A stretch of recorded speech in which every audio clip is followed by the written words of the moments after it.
السلام عليكم ورحمة الله وبركاته. إن الحمد لله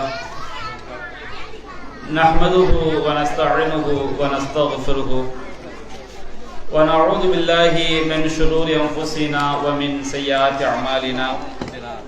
من يهده الله فلا مضل له ومن يضلله فلا هادي له. وأشهد أن لا إله إلا الله وحده لا شريك له وأشهد أن محمدا عبده ورسوله أما بعد. يا أيها الناس اتقوا ربكم الذي خلقكم من نفس واحدة وخلق منها زوجها وبث منهما رجالا كثيرا ونساء واتقوا الله الذي تساءلون به والأرحام إن الله كان عليكم رقيبا. يا أيها الذين آمنوا اتقوا الله حق تقاته ولا تموتن إلا وأنتم مسلمون. يا أيها الذين آمنوا اتقوا الله وقولوا قولا سديدا يصلح لكم أعمالكم ويغفر لكم ذنوبكم ومن يطع الله ورسوله فقد فاز فوزا عظيما.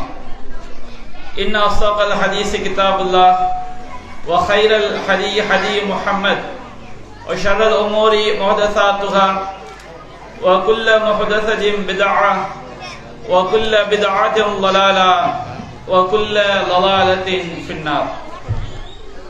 அளவிலா அருளாளனும் நிகரிலா பேரன்புடையவனுமாகிய எல்லாம் வல்ல அல்லாஹுவின் திருப்பெயரால் ஆரம்பம் செய்கின்றேன்.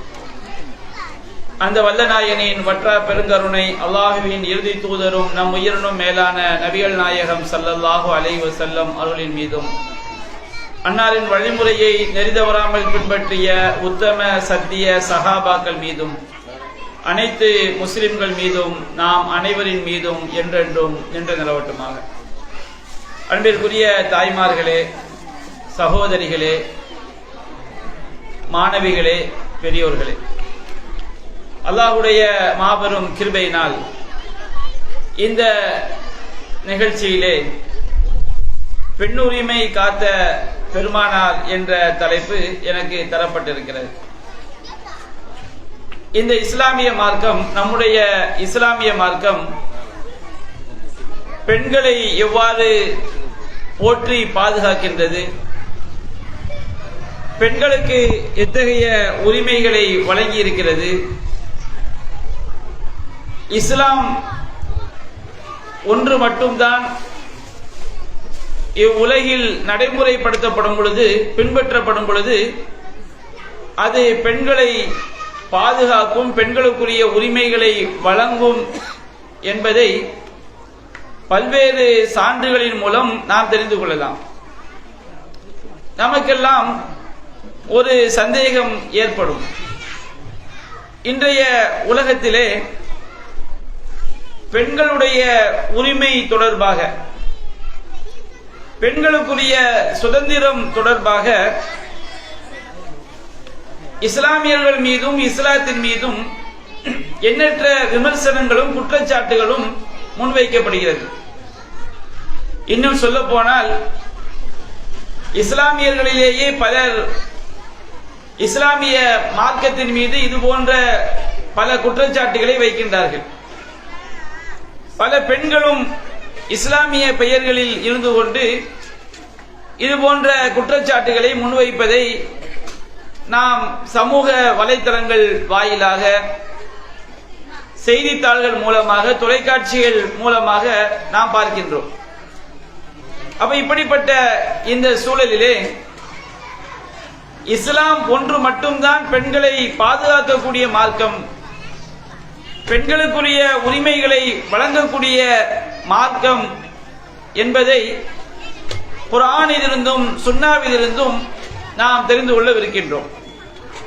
அன்பிற்குரிய சகோதரர்களே, தாய்மார்களே,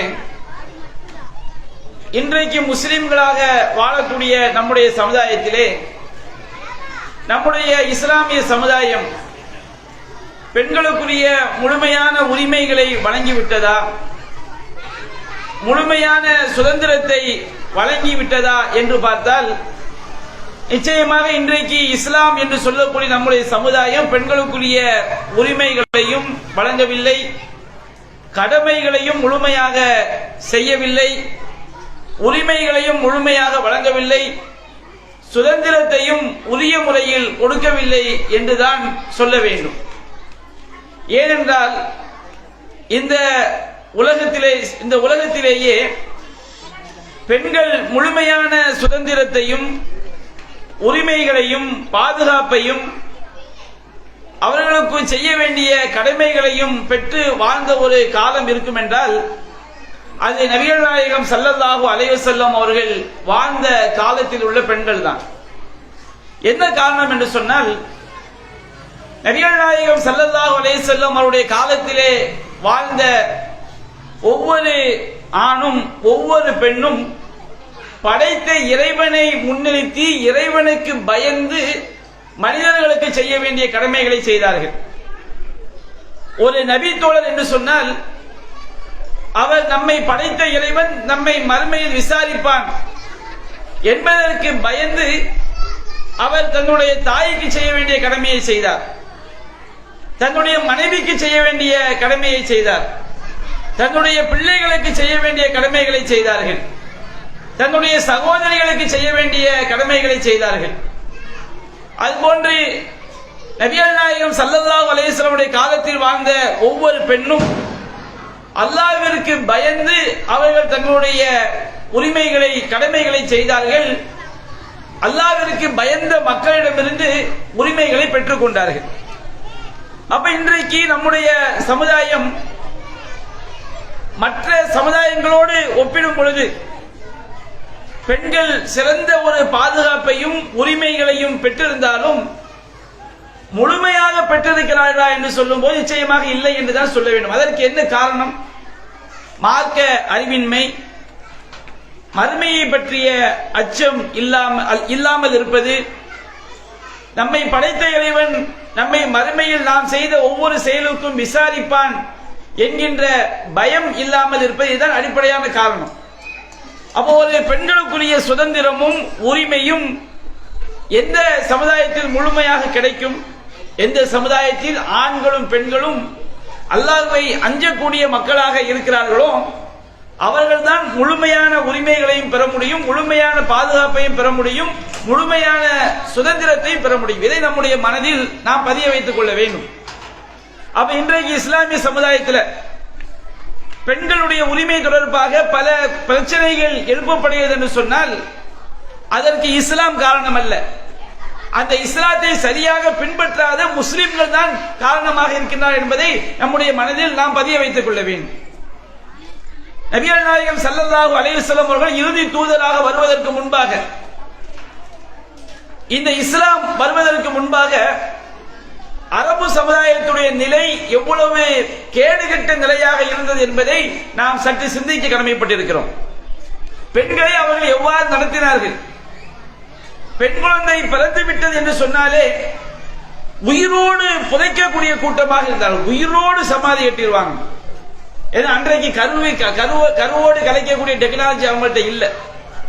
திருமலை குர்ஆன் அல்லாஹ் சொல்லி காட்டுகின்றான், இதா புஷ்ஷிர அஹதுஹும் பில் உன்ஸா லல்ல வஜ்ஹுஹு முஸ்வத்தன் வஹுவ கலீல். அவர்களில் ஒருவனுக்கு பெண் குழந்தை பிறந்து விட்டது என்ற நற்செய்தி சொல்லப்பட்டார். பெண் குழந்தை பிறப்பது நற்செய்தி என்று அல்லாஹ் கூறுகிறான்.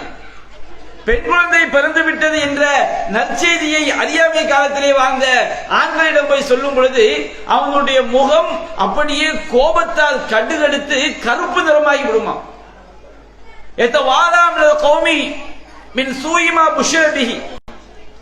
அவனுக்கு எது நற்செய்தி சொல்லப்பட்டதோ அதை கெட்டதா நினைச்சு சமுதாயத்தை விட்டு ஊரை விட்டு ஓடி ஒளிஞ்சிருவானா. பெண் குழந்தை பிறந்துட்டா உனக்கு பொம்பளை புள்ள பிறந்திருக்குப்பா அப்படின்னு சொன்னா ஊரை விட்டு எஸ்கேப் ஆயிடுவான். ஏதாவது ஒரு திருட மாட்டிக்கிட்டான்னு சொன்னோம்னா எவனா ஒரு தப்பு செஞ்சு கையும் களவுமா மாட்டிக்கிட்டா அவன் எப்படி ஊரை விட்டு எஸ்கேப் ஆவானோ, பல கோடிகளை வாங்கி சாப்பிட்டவன் அல்லது இழந்தவன் எப்படி ஊரை விட்டு ஓடி போவானோ அது மாதிரி பெண் குழந்தை பிறந்துச்சுன்னு சொன்னோம்னா அவன் செய்வான், ஊரை விட்டு எஸ்கேப் ஆயிடுவான். ஊரை விட்டு ஓடி ஒளிஞ்சு அவன் நினைப்பானா அயும்சிக்கு அலா ஹூனின் அம் யதுசுஹு ஃபித் துராப், இழிவோடு அந்த பிள்ளைய நாம வச்சு வளர்க்கிறதா அல்லது மண்ணில் உயிரோடு புதைப்பதா? அல்லாஹ் சொல்லினான், அலா சாமா யஹ்குமூன், அவர்கள் தீர்ப்பளிப்பது எவ்வளவு கெட்டது. பெண் குழந்தையை வளர்த்து எடுப்பதை இழிவாக கருதினார்கள். இன்றைய காலகட்டத்திலும் இஸ்லாமிய சமுதாயத்தில் அது போன்ற ஒரு நிலை இருக்கிறது. எனக்கு நடந்த ஒரு சம்பவம் சொல்லி காட்டுறேன். என்னுடைய முதல் மகள், என்னுடைய மனைவி, அவங்க டெலிவரிக்காண்டி தென்காசியில் ஒரு ஆஸ்பத்திரியில் சேர்த்திருந்தோம். கடையநல்லூர் பக்கத்தில் வடகரை. என்னுடைய மகள் இப்ப +2 படிச்சுக்கிட்டு இருக்கிறாங்க. ஒரு 17 வருஷத்துக்கு முன்னாடி ஆஸ்பத்திரி நான் உட்கார்ந்து இருக்கிறேன். கடையநல்லூர் பக்கத்தில் வடகரன் ஒரு ஊரை சொன்ன ஊரே கெட்டது நினைச்சிட்டாதீங்க. அந்த ஊர்ல உள்ள ஒரு சம்பவத்தை சொல்லி காட்டுறேன். ஒரு மாமியார் தன்னுடைய மருமகளை டெலிவரிக்காண்டி பிரசவத்துக்காண்டி கொண்டு வந்து சேர்த்திருக்கிறாங்க. அந்த மாமியார் ஆஸ்பத்திரி வெளியே வராண்டாவில் உட்கார்ந்துகிட்டே இருக்கிறாங்க. அவங்க என்ன சொல்லிட்டு இருக்கிறாங்கன்னா, குழந்தை பிறந்தாச்சுன்னு வந்து சொல்லப்படுது. அந்த மாமி என்ன குழந்தை பிறந்திருக்கு அப்படின்னு கேட்கிறாங்க. அப்போ நம்ம ஊர் பாஷையில பொட்ட புள்ள பிறந்திருக்கு அப்படியே இஞ்சி அந்த மாமி எஸ்கேப் ஆயிட்டாங்க. அவ எப்படி அவ பொட்ட புள்ள பிறக்கலாம்? எப்படி பொட்ட பிள்ளையை பெத்து எடுக்கலாம்? பார்க்க ஆம்பளை பிள்ளை தானே பெத்து இருக்கணும். குழந்தை ஆணாக பிறப்பது பெண்ணாக பிறப்பது அது யாருடைய கையில் இருக்கிறது என்ற எந்த விதமான அறிவும் இல்லை. குர்ஆன் அல்லாஹ் சொல்கின்றான், யஹபு லிமன் யஷாஉ இனாஸா வ யஹபு லிமன் யஷாஉ ذுக்கூர் அவ் யுஸவ்விஜுஹும் ذுக்ரானா வ இனாஸா வ யஜஅலு மன் யஷாஉ அகீமா. அல்லாஹ் தன் நாடியோருக்கு ஆண் குழந்தைகளை கொடுக்கிறான், தன் நாடியோருக்கு பெண் குழந்தைகளை கொடுக்கிறான், தன் நாடியோருக்கு ஆண் குழந்தைகளில் பெண் குழந்தை கலந்து கொடுக்கிறான், தன் நாடியோரை குழந்தை பாக்கிய மற்றவராக மாக்குகிறான். அல்லாஹ்வுடைய கையில உள்ளது. அறிவியல் ரீதியாக பார்த்தாலும் பெண்ணிட்ட வந்து எக்ஸ் என்ற 2 அந்த குரோமோசோம்கள் தான் இருக்குது. ஆண்ட தான் XY இருக்குது. அப்ப இவனுடைய ஒய் போய் சேர்ந்தா அது ஆண் குழந்தையா பிறக்குது, எக்ஸ் போய் சேர்ந்தா பெண் குழந்தையா பிறக்குது. அதற்குரிய ஆணா பெண்ணா என்று தீர்மானிக்கக்கூடிய அந்த குரோமோசோம்களை ஆணிடம் தான் நல்லா வைத்திருக்கிறான். பெண் காரணம் கிடையாது. ஆனா சமுதாயத்தில் ஒரு காலத்துல பாருங்க, ஒரு காலம் என்ன, ஒரு 10-15 வருஷத்துக்கு முன்னாடி இன்றைக்கும் பெண் குழந்தைகளை வெறுக்கக்கூடிய மக்கள் இருக்கிறார்கள். ஒரு இஸ்லாமிய தாய் பெண் குழந்தை பிறந்திருக்கு சொன்னவன அவள் எவ்வளவு வேதனையோடு துடித்திருப்பாள், அந்த குழந்தையை பெற்றெடுப்பதற்கு என்ன பாடுபட்டிருப்பாள், அதுவெல்லாம் அவர்களுக்கு பெரிதாக தெரியவில்லை. இதற்கெல்லாம் என்ன காரணம்? இஸ்லாம் காரணமா? இஸ்லாத்துக்கு மாற்றமாக இந்த சமுதாயத்தில் நுழைந்துவிட்ட தீமைகள் காரணம், வரதட்சணை கொடுமை காரணம், பெண்களுக்கு மார்க்க அறிவை இல்லாமை காரணம், சமுதாயத்தில் உள்ள ஆண்களுக்கு மார்க்கம் என்ன சொல்கிறது என்பது பற்றி அறிவு இல்லாமல் இருப்பது காரணம். அப்ப அறியாமை காலத்திலும் சரி, அறியாமை காலத்தில் இஸ்லாம் இல்ல. பெண் குழந்தைகளை உயிரோடு புதைத்தார்கள். ரொம்ப ரொம்ப கேடுகட்ட கலாச்சாரங்கள் எல்லாம் இருந்தது. ரொம்ப கேடுகட்ட கலாச்சாரம். மைக்ல எல்லாம் பேச முடியாது. என்ன செய்வாங்க அறியாமை காலத்தில்? அல்லாஹ் சொல்லி காட்ட திருமறை குர்ஆன்ல, வலா தன்கிஹு மா நக்கஹ ஆபாவுக்கும் மினன் நிசா இன்னஹு கான ஃபாஹிஷத்தன் வ மக்தன் வ ஸா சபீலா. அறியாமை காலத்துல தகப்பனார் வந்து 2வது திருமணமோ 3வது திருமணமோ இன்னொரு பெண்ணை திருமணம் முடிக்கின்றார். அந்த தகப்பனார் மரணித்து விட்டால் தகப்பனார் திருமணம் செய்த இன்னொரு பெண்ணை, நம்ம பெத்தெடுத்த தாய் இருப்பாங்க, நம்முடைய தந்தைக்கு 2வது மனைவி அல்லது 3வது மனைவி, இந்த பெண் என்ன செய்வாங்களா, அதை வந்து குடும்ப சொத்தாக கருதி அந்த குடும்பத்தில் தகப்பனுடைய மகனே அந்த பெண்ணோடு தவறாக நடக்கக்கூடிய நிலைமை இருந்தது. அல்லாஹ் சொல்லினா, வலா தன்கிஹு மா நக்கஹ ஆபாவுக்கும், உங்களுடைய பெற்றோர்கள் திருமணம் செய்த பெண்களை நீங்கள் திருமணம் செய்யாதீர்கள். அறியாமை காலத்தில் இருந்த கேடுகட்ட கலாச்சாரம். இன்னஹு கான ஃபாஹிஷத்தன் வ மக்தன் வ ஸா சபீலா, அது மானக்கேடானதாகவும் அது வெறுப்பிற்குரியதாகவும் கெட்ட வழியாகவும் இருக்கிறது என்று சொல்லி அல்லாஹ் ரப்பல் ஆலமீன் திருமறை குர்ஆனை அதை கண்டிக்கின்றான். இஸ்லாம் பெண்களை காப்பாற்றியது. பெண்களுக்கு இந்த உலகத்தில் உயிர் வாழக்கூடிய உரிமையை வழங்கியது இஸ்லாமிய மார்க்கம். அறியாமை காலத்துல பெண் குழந்தை பிறந்து விட்டாலே கதற கதற உயிரோடு புதைத்தாள் அல்லவா? இஸ்லாம் வந்தவுடன் அறிவித்தது, வஇதல் மவ்ஊதத்து சுயிலத் பிஐயி தம்பின் குத்திலத், உயிரோடு புதைக்கப்பட்ட பெண் குழந்தை அது விசாரிக்கப்படும், என்ன பாவத்திற்காக கொல்லப்பட்டார்.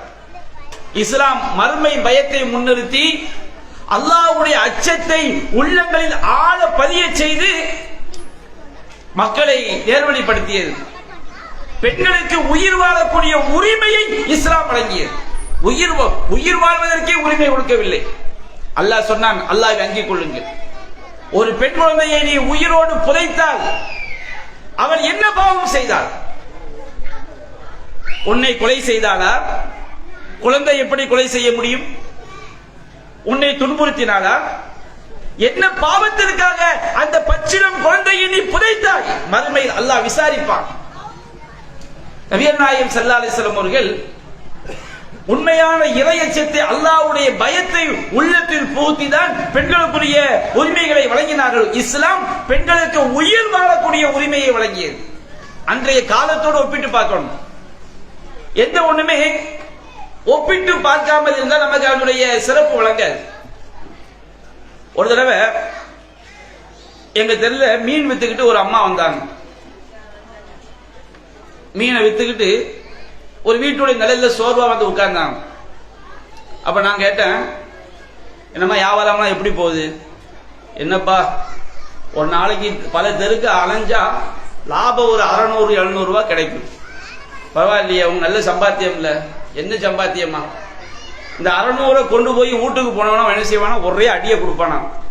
வீட்டுக்காரன் குடிகாரன் 600-500 பிடிங்கிட்டு அவன் என்ன செஞ்சிருவான்? தண்ணி அடிக்க போயிடுவான். அந்த 300, 100, 250 வயசு என் குடும்பத்தை நான் ஓட்ட வேண்டியிருக்கு. மேலப்பாளையம் பெண்கள் யோசித்து பாருங்க, உங்க கணவன்மார்கள் எத்தனை பேர் உங்களை மீன் விற்க அனுப்புனாங்க? யோசித்து பாருங்க. இஸ்லாமிய சமுதாயத்துல எத்தனை பேர் உங்களை ஒரு காலத்துல நம்ம அம்மாமார்கள்லாம் விறகு வெட்டி சுமந்தாங்க, தப்பு கிடையாது. பெண்கள் ஒழுக்கத்தோடு, உயிர் பாதுகாப்போடு, சூழலோடு உழைப்பை தவறு சொல்லவில்லை. இன்றைக்கு இஸ்லாமிய சமுதாயத்தில் அல்லாஹ் ரப்பல் ஆலமீன் சிலருக்கு சோதனை கொடுத்திருப்பான். 80-90% குடும்பங்களில் எத்தனை பெண்களை இந்த சமுதாயம் வேலைக்கு அனுப்பியது? பெண்களுக்குரிய அந்த பாதுகாப்பு கிடைக்கிறது என்று சொன்னால் அது இஸ்லாம் வழங்கிய ஒரு கிஃப்ட். இன்னைக்கு இஸ்லாமிய சமுதாய பெண்களுக்கு அவ்வளவு பெரிய உரிமை கிடைத்தது இந்த மார்க்கத்தினாலதான். இங்க இருக்கக்கூடிய நான் பல இடங்கள்ல கேட்பேன், நம்முடைய பெண் குழந்தை வயதுக்கு வந்து விட்டால் பொத்தி பொத்தி பாதுகாக்கிறோம். பிள்ளைங்களுக்கு இந்த மார்க்கத்துடைய சிறப்பு வழங்குவதில்லை. பிற சமுதாயங்கள் எடுத்து பாருங்க, வயசுக்கு வந்துட்டாலே உன் கல்யாணத்துக்கு வரதட்சணை கொடுக்க நீ தான் சம்பாதிக்கணும், வேலைக்கு அனுப்பிடுவாங்க.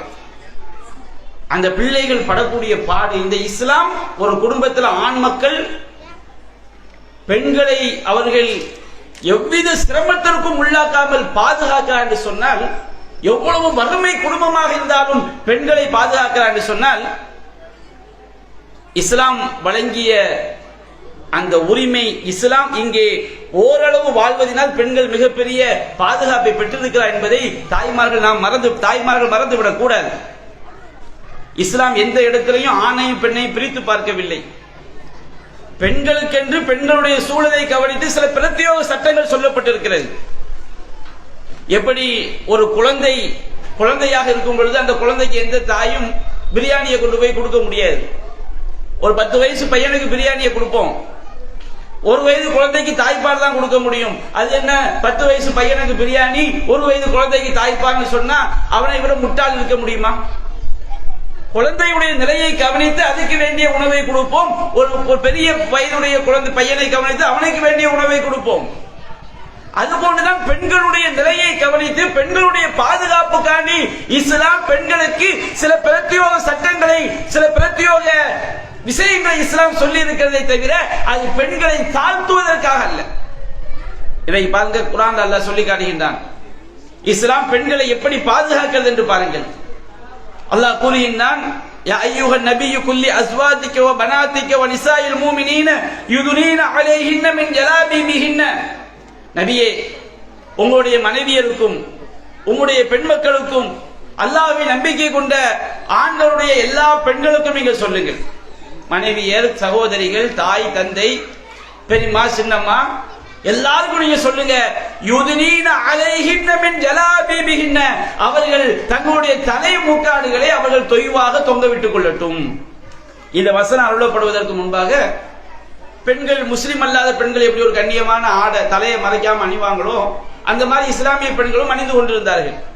இஸ்லாம் கூடுதலான ஆடையை சொன்னது. முஸ்லிமான பெண்கள் என்ன செய்யணும்? தங்களுடைய தலை மூக்காடை அவர்கள் தொங்க விட்டுக் கொள்ள வேண்டும். எதற்காக அல்லாஹ் சொன்னான்? தாலிக அதுனா யுரஃப்ன ஃபலா யுதைன். அப்பெண்கள் அறியப்பட்டு அவர்கள் தொல்லைப்படுத்தப்படாமல் இருப்பதற்கு அதுதான் ஏற்றது. இவள் ஒரு கற்பொழுக்கத்தை விரும்பக்கூடிய பெண், இவள் ஒரு ஒழுக்கத்தை விரும்பக்கூடிய பெண், இவள் தன்னுடைய பாதுகாப்பை விரும்பக்கூடிய பெண் என்று மற்றவர்களுக்கு சொல்லக்கூடிய செய்தி அது. ஆஸ்பத்திரியில் போனா டாக்டர் என்ன செய்வாரு? தோல்ல வந்து ஸ்டெதஸ்கோப்பை தொங்க விட்டு வருவார். அப்படி வரும்போது தெரிஞ்சு இதுதான் டாக்டர்னு சொல்லி. நர்ஸ் மாதிரி டாக்டரா இருக்கக்கூடிய பெண்ணு வந்தான்னு வச்சுக்கிடுங்க, நமக்கே சந்தேகம் வரும், யார் நர்ஸ் யார் டாக்டர். அப்ப டாக்டருக்கு அடையாளம் என்ன? அவர் என்ன செய்வாரு? ஒரு வித்தியாசமான சட்டை போட்டிருப்பாரு, ஸ்டெதஸ்கோப்பை தொங்க விட்டுருப்பாரு. இப்படி டாக்டர் தெரிஞ்சுக்கணும். ஒரு பள்ளிக்கூடத்தில் வாத்தியார் யாருன்னு தெரிஞ்சிடும், மாணவன் யாருன்னு தெரியும். அப்போ ஒரு பெண் ஒழுக்கமிக்க பெண் என்பதை பார்வையில் கண்டறிவதற்கு இஸ்லாம் சொன்ன ஒரு வழிமுறை தான் அந்த பெண் அணியக்கூடிய முக்காடு. ஒரு பெண் உயிருக்கு அச்சமான சூழல் இருந்தால் தனிமையில் பயணிக்க கூடாது என்பது அந்த பாதுகாப்பதற்காக இஸ்லாம் சொன்ன வழிமுறை. இன்றைக்கு சமுதாயத்தில் பாருங்க, பத்திரிகைகளை பாருங்கள், 3 வயது பச்சிளம் குழந்தையை சீரழிக்கக்கூடிய செய்தியை பார்க்கிறோமா இல்லையா? நாளுக்கு நாள் செய்திகள். சுபஹானல்லாஹ், அல்லாஹ் காப்பாற்றும். 60 வயது முதியவர் முதல் 5 வயசு குழந்தையை சீரழிக்கிறாங்க.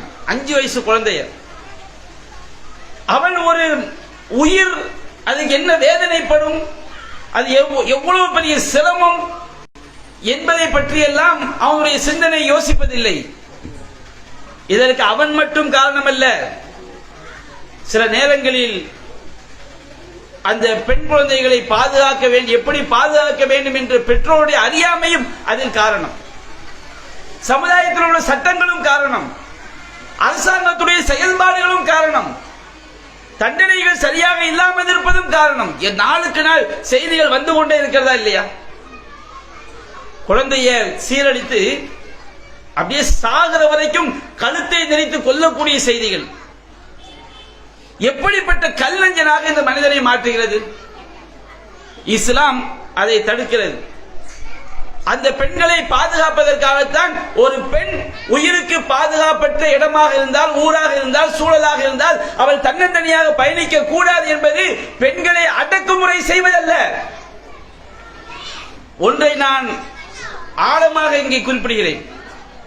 யாரெல்லாம் பெண்களுடைய தலைமுக்காடுக்கு எதிராக பேசுகிறார்களோ, ஒரு தலைமுக்காடு அணிகிறதுனால இஸ்லாம் பெண்களை ஒடுக்குகிறது, கண்ணியமான ஒரு ஆடை அணிவதனால் இஸ்லாம் பெண்களை ஒடுக்குகிறது, ஒரு ஆணும் பெண்ணும் சபைகளில் தனித்தனியாக ஒழுக்கத்தை பேணி இருக்கணும், ஒருவரை ஒருவர் இடிக்கிற வகையில கலக்கிற வகையில இந்த மாதிரி இருக்கக்கூடாது என்று சொல்வதனால் இதை அடக்குமுறை என்று சொல்கிறார்களோ, ஒரு முஸ்லிமான பெண் அந்நிய ஆணோடு கை குலுக்குவதை கூடாது என்று சொல்லும் போது இது பெண் சுதந்திரத்துக்கு எதிரானது என்று யாரெல்லாம் சொல்கிறார்களோ, இவர்களெல்லாம் பெண்களை பாதுகாக்க விரும்பவில்லை.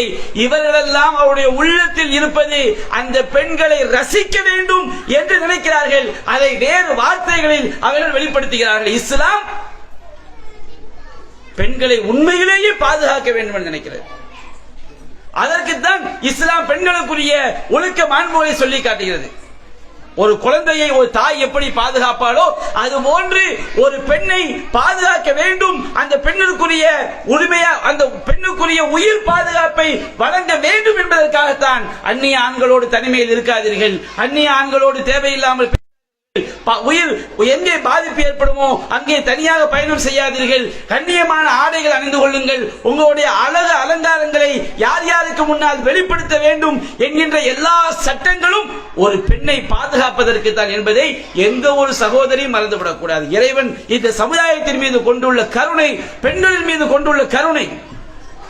அல்லாஹ் ரப்பல் ஆலமீன் திருமறை குர்ஆனில் பெண்களுக்குரிய சில பலவீனங்களை கவனித்து அவர்களுக்குரிய பிரத்யோக சட்டங்களை சொல்கிறானே தவிர மற்ற எல்லா இடங்களிலும் ஆண்களையும் பெண்களையும் இஸ்லாம் சமமாகத்தான் பார்க்கிறது. இந்த மனித சமுதாயம் ஆணிலிருந்து மட்டுமா வந்தது? அல்லாஹ் சொல்லினா யா அய்யுஹன்னாஸ் இன்னா ஹலக்னாக்கும் மின் ذكரி வ உன்ஸா, மனிதர்களே உங்களை ஒரு ஆணிலிருந்தும் பெண்ணிலிருந்தும் படைத்தான். மனித சமுதாயத்தின் உருவாக்கத்திற்கு சரிபாதி பெண் என்று இஸ்லாம் சொல்கிறது. யா அய்யுஹன்னாஸ் இத்தகூ ரப்பக்கும் يا أيها الناس اتقوا ربكم خلقكم من نفس واحدة وخلق منها زوجها وبث منهما رجالا كثيرا ونساء. அல்லாஹ் சொல்லினான், மனித சமுதாயமே உங்கள் இறைவனை பயந்து நடந்து கொள்ளுங்கள். அவன்தான் ஒரு மனிதரிலிருந்து உங்களை படைத்தான், அவரிலிருந்து அவருடைய துணையை படைத்தான், மனைவியை படைத்தான். அந்த இருவரிலிருந்து ஆண்களையும் பெண்களையும் அல்லாஹ் பல்கி பரவச் செய்தான். சமுதாயத்தில் சரி பாதி, இந்த சமுதாய வளர்ச்சிக்கு சரி பாதி பெண் என்று இஸ்லாம் திருமறை குர்ஆன் சொல்லி காட்டுகிறது. அல்லாஹ் ரப்பல் ஆலமீன் என்றைக்கெல்லாம் பெண்களுக்கு பாதிப்பு ஏற்பட்டதோ அப்பொழுதெல்லாம் திருமறை குர்ஆன் பல்வேறு வசனங்களை இறக்கி வைத்தது. நபிகள் நாயகம் காலத்தில், அறியாமை காலத்தில் உள்ள ஒரு பழக்கம், என்ன பழக்கம்னு சொன்னோம்னா, ஒரு பெண்ணை பார்த்து நீ எனக்கு தாய்க்கு ஒப்பானவள் அப்படின்னு சொல்லிட்டோம்னா அந்த பெண்ணு விவாகரத்து ஆகி விடுவாள், அல்லது அந்த பெண்ணோடு தாம்பத்தியம் கூடாது என்பது போன்ற ஒரு லிகால் என்கின்ற பழக்கம் இருந்துச்சு. ஹவுலா பின் சஅலபா என்ற ஒரு சஹாபி பெண்ணுடைய கணவர் அவ்வாறு செய்து விட்டார். அந்த பெண் ரசூலுல்லாஹ்ட்ட வந்து முறையிடுறாங்க. பெண்களுக்கு அவ்வளவு பெரிய சுதந்திரம். நபிகள் நாயகத்திடம் வந்து முறையிடும் பொழுது அல்லாஹ் குர்ஆனில் உடனடியாக வசனத்தை இறக்கி வைத்தான். கத் சமிஅ அல்லாஹு கௌலல்லதி துஜாதிலுக ஃபீ ஜௌஜிஹா வ தஷ்தகி இலல்லாஹ் வல்லாஹு யஸ்மஉ தஹாவுரகுமா இன்னல்லாஹ சமீஉன் பஸீர். அல்லாஹ் சொன்னான், தன்னுடைய கணவனை பற்றி உம்மிடம் முறையிட்டாரே, அவளுடைய வார்த்தையை, பெண்ணுடைய வார்த்தையை படைத்த இறைவன் செவியேற்று விட்டான். அந்த பெண் அல்லாஹ்விடம் முறையிட்டாள்.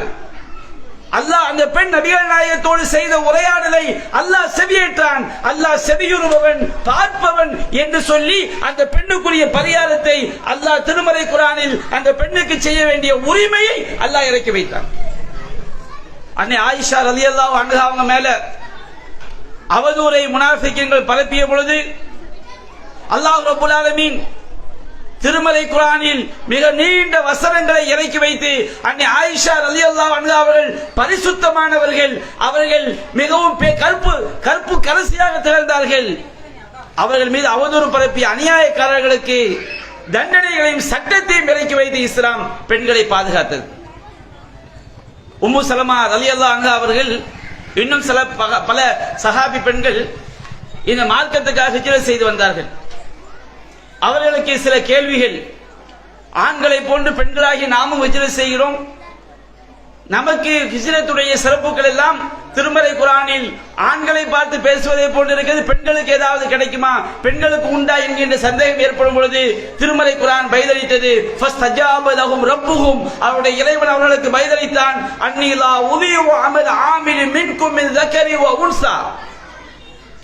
ஆணாக இருந்தாலும் சரி, பெண்ணாக இருந்தாலும் சரி, உங்களில் யாருடைய நற்செயல்களையும் நான் வீணாக்க மாட்டேன் என்று பெண்களுடைய மனக்குறையை அல்லாஹ் போக்கினான். ஒட்டுமொத்த ஈமான்தாரிகளுக்கும் அல்லாஹ் இரண்டு பெண்களைத்தான் முன்னுதாரணமாக சொன்னான். ஒன்று ஃபிரௌனுடைய மனைவி அன்னை ஆசியா அலைஹிஸ்ஸலாம் அவர்கள், இன்னொன்று மரியம் அலைஹிஸ்ஸலாம் அவர்கள். ஹஜ் என்ற வழிபாடு, ஹாஜிரா அலைஹிஸ்ஸலாம் என்ற அந்த பெண்ணுடைய தியாகத்தின் அடிப்படையில் தான் ஹஜ் என்ற வழிபாடு கட்டியெழுப்பப்பட்டிருக்கிறது. அல்லாஹ்வின் தூதர் இந்த உலகத்திலேயே மிகவும் மனிதர்களிலேயும் மிகவும் நேசத்திற்குரியவர் யார் என்று கேட்கும் பொழுது அன்னை ஆயிஷா ரலியல்லாஹு அன்ஹா அவர்களை தான் குறிப்பிட்டார்கள். நபிகள் நாயகம் ஸல்லல்லாஹு அலைஹி வஸல்லம் அவர்கள் தன்னுடைய மனைவியையும் அன்னை ஹதீஜா ரலியல்லாஹு அன்ஹா அவர்களையும் தன்னுடைய மகள் ஃபாத்திமா ரலியல்லாஹு அன்ஹா அவர்களையும் உலகத்தில் உள்ள சொர்க்கத்து பெண்களுக்கு தலைவியாக அவர்கள் உருவாக்கி காட்டினார்கள், மார்க்கத்தை போதித்தார்கள். இஸ்லாம் எந்த இடத்திலும் பெண்களை குறைத்து மதிப்பிடவில்லை. ஆண்களுக்கு எப்படி கற்கக்கூடிய உரிமையை இஸ்லாம் வழங்கியதோ அதுபோன்று பெண்களுக்கும் கல்வி கற்கும் உரிமையை இஸ்லாம் வழங்கியது. குர்ஆன்ல அல்லாஹ் சொல்லக்கூடிய கல்வி தொடர்பான எல்லா வசனங்களும் ஆணுக்கும் பெண்ணுக்கும் சமம். வகுர் ரப்பி ஸித்னி இல்மா, இறைவா எனக்கு கல்வி ஞானத்தை அதிகரிப்பாயாக என்ற வசனம் ஆண்களுக்கு மட்டுமா? பெண்களுக்கும் சேர்த்துதான். யூத்தில் ஹிக்மத மை யஷா, யாருக்கு அல்லாஹ் நாடியோருக்கு ஞானத்தை கொடுக்கிறான். வமை யூத்தில் ஹிக்மா ஃபகத் ஊதிய கைரன் கஸீரா, யாருக்கு ஞானம் வழங்கப்பட்டதோ அவர்கள் ஏராளமான நன்மைகள் வழங்கப்பட்டவர்கள். இது ஆண்களுக்கு மட்டும் உரிய வசனமா, பெண்களுக்கும் உரிய வசனம் தான். நபிகள் நாயகம் ஸல்லல்லாஹு அலைஹி காலத்துல அல்லாஹ் ரப்பல் ஆலமீன் குர்ஆனில் இறங்கக்கூடிய வசனங்கள் ஆண்களை நோக்கி பேசுவதாக இருக்கும், அனைத்து பெண்களுக்கும் உரியதுதான். என்றாலும் அன்னை உம்மு சலமா ரலியல்லாஹு அன்ஹா நபிகள் நாயகத்திடம் ஒரு கேள்வி கேட்டார்கள். அல்லாஹ்வின் தூதரே, அதிகமாக பெண்கள் குர்ஆனில் ஆண்களை பற்றி தான் பேசுவதை போன்றிருக்கிறது, பெண்களை பற்றி பேசவில்லையே. அப்படி அல்ல, குர்ஆன்ல சொல்லக்கூடிய எல்லா விஷயங்களும் ஆண்களுக்கும் பெண்கள் சமம் தான். பெண்களுக்கு என்று சில பிரத்யோக சட்டங்கள் இருக்கிற தனியாக சொல்லப்பட்டிருக்கிறது. மற்ற அனைத்திலும் ஆண்களும் பெண்களும் சமம். ஆண்களுக்குரிய பிரத்யோக சட்டங்கள் தவிர, பெண்களுக்குரிய பிரத்யோக சட்டங்கள் தவிர. அன்னை உம்மு சலமா ரலியல்லாஹு அன்ஹா அவர்கள் இந்த கேள்வியை கேட்டவுடன் அல்லாஹ் வசனத்தை இறக்கி வைத்தான். இன்னல் முஸ்லிமீன வல் முஸ்லிமாத், முஸ்லிமான ஆண்களும் பெண்களும், வல் மூமினீன வல் மூமினாத், இறை நம்பிக்கை கொண்ட ஆண்களும் பெண்களும், வல் கானிதீன வல் கானிதாத், இறைவனுக்கு பணிந்து வாழக்கூடிய ஆண்களும் பெண்களும், வஸ் சாதிகீன வஸ் சாதிகாத், உண்மை பேசக்கூடிய ஆண்களும் பெண்களும், வஸ் சாபிரீன வஸ் சாபிராத், இறைவனுக்காக இறை மார்க்கத்திலே உறுதியாக இருக்கக்கூடிய ஆண்களும் பெண்களும், வல் ஹாஷிஈன இறைவனுக்கு பணிந்து வாழக்கூடிய பயந்து வாழக்கூடிய ஆண்களும் பெண்களும், வல் முத்தசத்திகீன வல் முத்தசத்திகாத், தர்மம் செய்யக்கூடிய ஆண்களும் பெண்களும், வஸ்ஸாயிமீன வஸ்ஸாயிமாத், நோன்பு நோக்கக்கூடிய ஆண்களும் பெண்களும், வல் ஹாஃபிலீன ஃபுரூஜஹும் வல் ஹாஃபிலாத், தங்களுடைய கற்புகளை கற்பு நெறியை பேணி பாதுகாத்துக் கொள்ளக்கூடிய ஆண்களும் பெண்களும், வல் தாக்கிரீன அல்லாஹ் கஸீர வல் தாக்கிராத், அல்லாஹ்வை அதிகம் அதிகம் நினைக்கக்கூடிய ஆண்களும் பெண்களும். அஅத்தல்லாஹு லஹும் மக்ஃபிரத்தன் வ அஜ்ரன் அதீமா, அனைவருக்கும் அல்லாஹ் மன்னிப்பையும் மகத்தான கூலியையும் தயார் செய்து வைத்திருக்கிறான். இந்த மார்க்கத்திலே எல்லா விஷயங்களிலும் ஆண்களும் பெண்களும் சமம் என்று சொன்னது இஸ்லாமிய மார்க்கம். அல்லாஹ் எந்த ஒரு இடத்திலும் பெண்களை அல்லாஹ் குறைத்து மதிப்பிடவில்லை. அதே நேரத்தில் பல விஷயங்கள் அல்லாஹ் ரப்பல் ஆலமீன் பெண்களை மிகவும் மகிமைப்படுத்தியிருக்கின்றார்.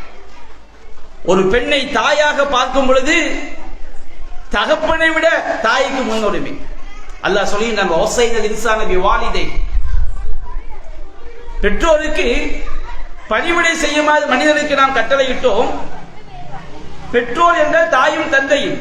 ஆனால் அல்லாஹ் தாய்க்கும் தந்தைக்கும் பணிவிடை செய்ய வேண்டும் சொல்லிவிட்டு அதற்கு அடுத்த வாக்கியத்திலே தந்தையை விட தாயை அல்லாஹ் முற்படுத்துகிறான். ஹமலத்துஹு உம்முஹு வஹ்னன் அலா வஹ்ன் வ ஃபிஸாலுஹு ஃபி ஆமைன் அனிஷ்குர்லி வலிவாலிதைக், அவனுடைய தாய் பலவீனத்தின் மேல் பலவீனப்பட்டு சிரமத்தின் மேல் சிரமப்பட்டு அவனை பெற்றெடுத்தால் அவனுக்கு பால் ஊட்டி பால்குடி மறக்க செய்வதற்கு 2 ஆண்டுகள் ஆனது.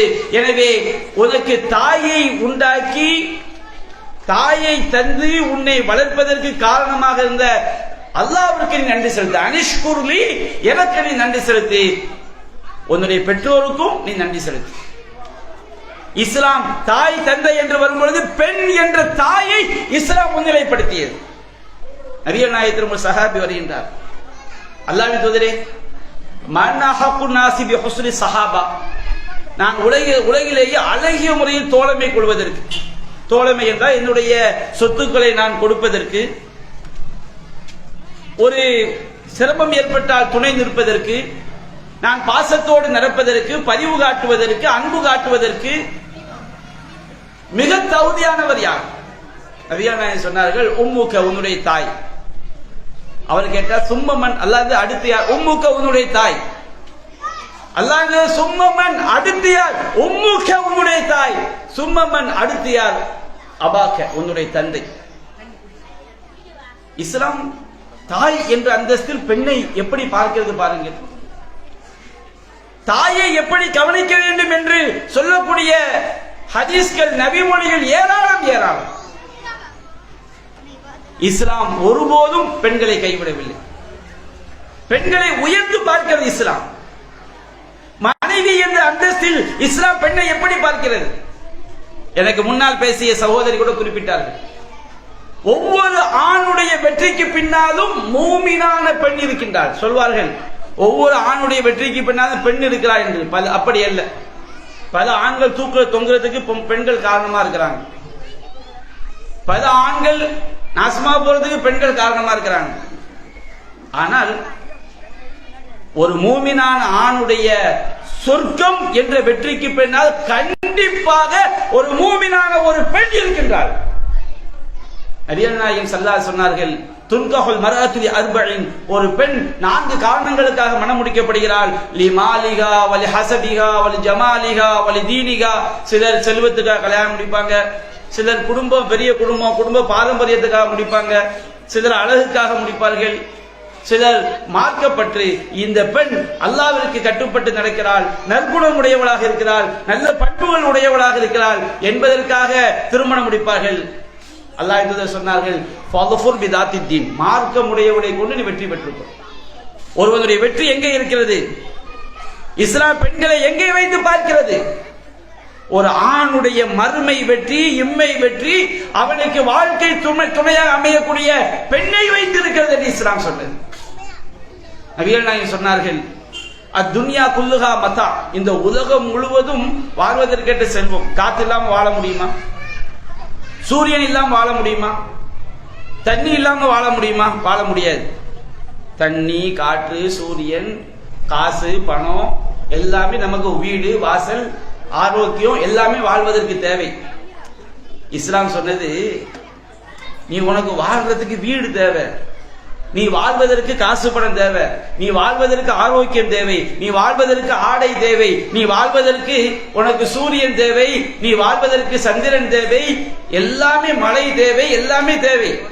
ஆனால் கைரு மத்தாஇ துன்யா, அல்லாஹ் வாழ்வதற்கு அவசியமாக்கிய அந்த தேவைகளிலேயே மிக மிக சிறந்த வசதி என்ன தெரியுமா?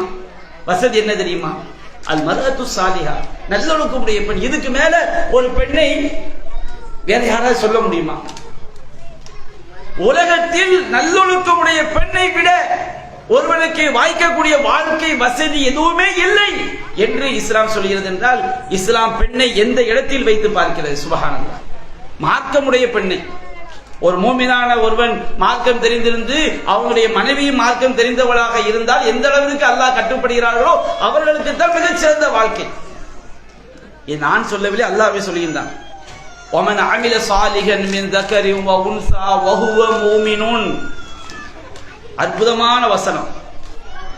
இறை நம்பிக்கையாளர்களாக உள்ள நிலையில், அல்லாஹ்வுடைய ஈமான், இறை தூதர் சொன்ன வழியில் நடக்கணும், அல்லாஹ் சொன்னபடி வாழணும் என்ற அந்த நம்பிக்கை உள்ள நிலையில் நல்லறங்கள் செய்யக்கூடிய ஆணையும் பெண்ணையும் فَلَنُحْيِيَنَّهُ حَيَاةً طَيِّبَةً,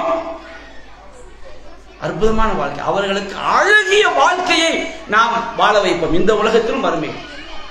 நம்ம நினைக்கிறோம் பணக்கார வீட்டுல சம்பந்தம் பண்ணா நல்ல வாழ்க்கை, அழகான பெண்ணை திருமணம் முடித்தால் நல்ல வாழ்க்கை, பாரம்பரியமிக்க வீட்டுல சம்பந்தமா நல்ல வாழ்க்கை, பல கோடிக்கு அதிபதி தூக்குல தொங்குறான், அவனுக்கு லட்சம் கோடி இருக்கிற ஏன்டா தொங்குனா? மனைவி டார்ச்சர். எத்தனையோ பெண்கள் இன்றைக்கு பிரச்சனை, கணவன் மார்க்கம் இல்ல. பல குடும்பங்கள்ல பிரச்சனைகளுக்கு காரணம் கணவன் மனைவியிடம் மார்க்கம் இல்லை. அல்லாஹ் சொல்கின்றான், ஆணோ பெண்ணோ ஈமான் கொண்ட நிலையில் நல்லறங்கள் செய்தால் அவர்களுக்கு அழகிய வாழ்க்கையை, தூய வாழ்க்கையை வழங்குவோம். வலனஜிஸியன்னஹும் அஜ்ரஹும் பிஅஹ்ஸனி மா கானூ யஅமலூன். அவர்கள் செய்த பாவங்களை எல்லாம் விலக்கிவிட்டு அவர்கள் செய்த நல்லறங்களை மட்டும் எடுத்துக்கொண்டு அவர்களுக்கு மிகச்சிறந்த கூலியை வழங்குவோம். ரப்பு சொல்லி காட்டுறோம். அல்லாஹ் சொல்றான், ஆணுக்குரிய நிம்மதி பெண்ல தான் இருக்கு. ஒருவரோடு வாழ்தல் என்பது வேறு, ஒருவரில் வாழ்தல் என்பது வேறு. என்னடா குழப்பறான்னு நினைக்காதீங்க. ஒருவரோடு வாழ்தல்னா வெளிநாட்டில் இருப்பாங்க, ஒரே ரூம்ல 25 வருஷமா இருப்பாங்க. அவரும் நானும் ஒரே ரூம்ல வாழ்ந்தோம். ஒரு அப்துல் காதரும் ஒரு அப்துல்லாவும் வெளிநாட்டில் 20 வருஷம் 10 வருஷம் 15 வருஷம் ஒரே ரூம்ல இருந்திருப்பாங்க. நீ வெளிநாட்டில் இருக்கும்போது யாரோட இருந்தீங்க? அப்துல் காதரோட இருந்தேன். ஆனா அல்லாஹ் ரப்புல் ஆலமீன் ஒரு கணவனும் மனைவியும் வீட்டில் வாழ்வது மனைவியோடு வாழ்தல் என்று அல்லாஹ் சொல்லவில்லை. وَخَلَقَ لَكُم مِّنْ أَنفُسِكُمْ أَزْوَاجًا لِتَسْكُنُوا إِلَيْهَا. உங்களிலிருந்தே உங்களுக்குரிய வாழ்க்கை துணை ஆதமிலிருந்து அல்லாஹ் ஹவ்வா அலைஹிஸ்ஸலாம் அவர்களை மனைவியாக படைத்து அல்லாஹ் சொல்கிறான். ஆணுக்கு துணையாக அல்லாஹ் பெண்ணை படைத்தான். எதற்காக தெரியுமா? இந்த ஆண் பெண்ணில் நிம்மதி பெறுவதற்காக. ஒரு ஆணுடைய நிம்மதி ஒரு பெண்ணில் இருக்கிறது. அப்படின்னா எப்படி? இப்போ தண்டவாளத்தில் ரயில் போகுதுங்க. தண்டவாளத்தில் ரயில் போகும்போது அந்த ரயிலுக்கு பக்கத்து நம்ம கார்ல போறோம்னு வச்சுக்கிடுங்க. இது ரயிலோட போறது. ஒரு ரயிலுக்குள்ளே நம்ம ஏறி உட்கார்ந்து போறோம்னு வச்சுக்கிடுங்க. ரயில்ல நமக்கு ஸ்லீப்பர் வசதி இருக்கும், ரயில்ல நமக்கு டீ கொண்டு வருவாங்க, ரயில்ல டாய்லெட் வசதி இருக்கும், ரயில்ல நிம்மதியா தூங்கலாம். அது தேர்ட் டயர் ஏசியா இருந்தா வசதி கூட இருக்கும், ஃபர்ஸ்ட் கிளாஸ் இருந்தா அதை விட பெரிய வசதி இருக்கும். இது ரயிலில் செல்வது, ரயிலோடு செல்வது, ரயிலில் செல்வது. அல்லாஹ் ரப்பல் ஆலமீன் பெண்ணோடு வாழ்தல் என்று அல்லாஹ் சொல்லவில்லை, பெண்ணில் வாழ்தல் என்று அல்லாஹ் சொல்கிறான். ஒரு கணவனுக்கு நிம்மதி எங்கே இருக்கிறது? ஒரு பெண்ணில் இருக்கிறது. خلقلكم من انفسكم ازواجا لتسكنوا اليها وجعل بينكم موده ورحمه. உங்கள் கணவனுக்கும் மனைவிக்கும் மத்தியில் அல்லாஹ் அன்பையும் பாசத்தையும் ஏற்படுத்தினான். இன்ன ஃபீ ذلك لآيات لقوم يتفكرون. சிந்திக்கக்கூடிய சமுதாயத்திற்கு இதில் எண்ணற்ற சான்றுகள் இருக்கிறது. ஒரு கணவனும் மனைவியும் மூமின்களாக இருந்தால் அங்கே ஒரு பெண்ணில் தான் ஒரு ஆணுக்குரிய நிம்மதி இருக்கிறது. இன்றைக்கு நிறைய பேர் மனைவியோடு வாழ்கிறார்களே தவிர மனைவியில் வாழ்பவர்கள் எத்தனை பேர்? நபிகள் நாயகம் ஸல்லல்லாஹு அலைஹி வஸல்லம் அழகாக சொன்னார்கள், ஒரு கணவன் தன்னுடைய மனைவியை எப்படி பராமரிக்க வேண்டும் என்று. ரசூல் ஸல்லல்லாஹு அலைஹி வஸல்லம் சொர்க்கத்துடைய தலைவர், அல்லாஹ்வுடைய கலீல், அல்லாஹ் ஒட்டுமொத்த படைப்பிடங்களில் தன்னுடைய அதிகபட்ச நேசத்தை இப்ராஹிம் அலைஹிஸ்ஸலாம் அவர்களுக்கு காட்டியதை போன்று நபிகள் நாயகத்திற்கும் அல்லாஹ் கொடுத்திருக்கின்றான். அந்த கலீல் எப்படி தெரியுமா வாழ்ந்தாங்க? வீட்டில் மனைவி வேலை செய்யும் போது ரசூலா என்ன செய்வாங்களா? ஹெல்ப் பண்ணுவாங்களாம். ஆனா இன்னைக்கு நம்ம சமுதாயத்தில் ஒரு சிக்கலாகவும் இருக்குது.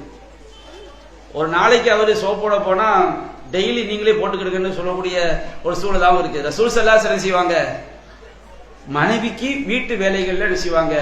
உதவி செய்வாங்க. ரசூல் ஸல்லல்லாஹு அலைஹி வஸல்லம் அவங்க மஆப ரசூலுல்லாஹி ஸல்லல்லாஹு தஆமன் கத்து, எந்த ஒரு உணவையும் ஒருபோதும் குறை சொன்னதும் கிடையாது. வீட்டிலேயே அப்படித்தான், வெளியிலேயே அப்படித்தான். இதுல கூட நகைச்சுவைக்கான்னு சொல்லுவாங்க, ஒரு அம்மா மதரசாவில் நல்ல மார்க்க கேள்வி நல்லா படிச்சிருக்கிறாங்க, குர்ஆன் ஹதீஸ்லாம் எடுத்தா டமாட்டு மீன் வெடிக்கும். ஆனா சமையல் வரல. மதரசாவில் ஆலிமா முடிச்ச உடனே கல்யாணம் கட்டி கொடுத்துட்டாங்களாம். அப்போ வீட்டுக்காரரு காட்டி சாம்பார் வச்சாங்க. சாம்பார் வச்சா அவரு லேசா இட்லியில ஊத்தி பிணைஞ்சு பார்த்துருக்கிறாரு, அவ்வளோ உப்பு அவ்வளோ காரம்.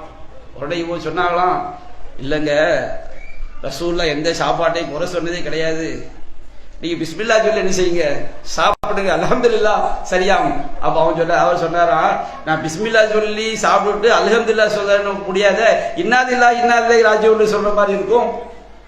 அப்ப இது ஒரு தமாசுக்காக நான் சொல்றேன். ஆனால் நபிகள் நாயகம் ஸல்லல்லாஹு அலைஹி வஸல்லம் அவர்கள் மனைவியோடு அவ்வளவு ஒரு கண்ணியமாக நெருக்கமாக வாழ்ந்தார்கள். சஹாபாக்கள் சொன்னார்கள், கைருக்கும் கைருக்கும் லிஅஹ்லிஹி, உங்களில் சிறந்தவர் தன்னுடைய மனைவியிடம் சிறந்தவர் தான். அன கைருக்கும் லிஅஹ்லி, உங்களிலேயே நான் என்னுடைய மனைவியிடத்தில் சிறந்தவன். இஸ்லாம் ஒரு பெண்ணை எப்படி பார்க்கிறது? ஒரு பெண்ணை திருமணம் முடித்து வைக்கும் பொழுது விரும்பாத மாப்பிள்ளையை கட்டி வைக்க கூடாதுன்றது இஸ்லாம் சொல்லக்கூடிய சட்டம். விரும்பாத மாப்பிள்ளை சொன்னோம்னா, இது அப்படின்னா சமுதாயத்தில் தான் நடக்குது. காலேஜுக்கு போனோம்னா எவனையா லவ் பண்றது, அவங்களோட வாட்ஸ்அப்ல மெசேஜ் அனுப்புறது, பேசுறது, இந்த கேடுகட்ட கலாச்சாரத்தை இஸ்லாம் சொல்லவில்லை. மார்க்கம் கற்பொழுக்கமிக்க காதலை சொல்லியது. கற்பொழுக்கமிக்க காதல் என்பது திருமணம் முடிந்த பிறகு ஒரு கணவன் மனைவி மீது செலுத்தக்கூடிய அன்பு, காதல். இந்த காதலை இஸ்லாம் சொல்கிறது.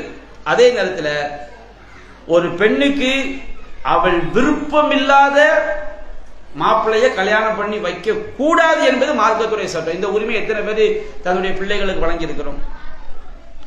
நபிகள் நாயகம் ஸல்லல்லாஹு அலைஹி வஸல்லம் அவங்க சொன்னாங்க, லா துன்கஹுல் அஸ்ஸய்யிபு ஹத்தா துஸ்தமர். ஒரு கணவனை இழந்த பெண் அவளுக்கு மர்ம திருமணம் செய்ய வேண்டும் என்றால் அவள் வாய் திறந்து சொல்ல வேண்டும், அவள் கட்டளையிட வேண்டும். எனக்கு இந்த மாப்பிள்ளைய உனக்கு பேசலாமான்னு கேட்கும் போது எனக்கு அந்த மாப்பிள்ளைய பேசுங்க அப்படின்னு அவர் தெளிவாக சொல்லாத வரைக்கும் ஒரு பெண்ணுக்கு, விதவை பெண்ணுக்கு வற்புறுத்தி திருமணம் முடிச்சு வைக்க கூடாது. நம்ம வீட்டுக்கு பாரமா இருக்கிறாங்க, எவங்களுடையாவது அனுப்பிடுவோம் சொல்லக்கூடாது. அதே நேரத்தில் இஸ்லாம் விதவை மறுமணத்தையும் ஆதரிக்கிறது. பிற சமுதாயங்களை உள்ள மாதிரி உடன்கட்டை ஏறுதல் அப்படின்னு சொன்னா இன்னைக்கு ஓஞ்சிருக்குது. அது கூட முஸ்லிம்களை பழிபோடக்கூடிய கூட்டங்களை பார்க்கிறோம். என்ன செய்வாங்களாம், கணவன் மரணித்து விட்டால் மனைவியை அந்த தீயோடு சேர்த்து வச்சு கொண்டுருவாங்க. சதி எனும் உடன்கட்டை ஏறுதல் அப்படின்னு சொல்லுவாங்க. இஸ்லாம் அப்படி சொல்லவில்லை. கணவன் மரணித்து விட்டானா வல்லதீன யதவஃபௌன மின்கும் வயதரூன அஸ்வாஜன் யதரப்பஸ்ன அர்பஅத அஷ்ஹுரி வஅஷ்ரா. எந்த பெண்ணுடைய கணவர் மரணித்து விட்டால் அந்த பெண்கள் தம்முடைய கணவருக்காக 4 மாதம் 10 நாட்கள் மறு திருமணம் செய்யாமல் காத்திருக்க வேண்டும். வீட்டுக்குள்ள இத்தாங்கிற பேர்ல பூட்டி வைக்கிறது இல்லை. சமுதாயத்தில் அந்த கொடுமையெல்லாம் நடக்குது. இத்தாங்கிற பேர்ல அதுலயும் எங்க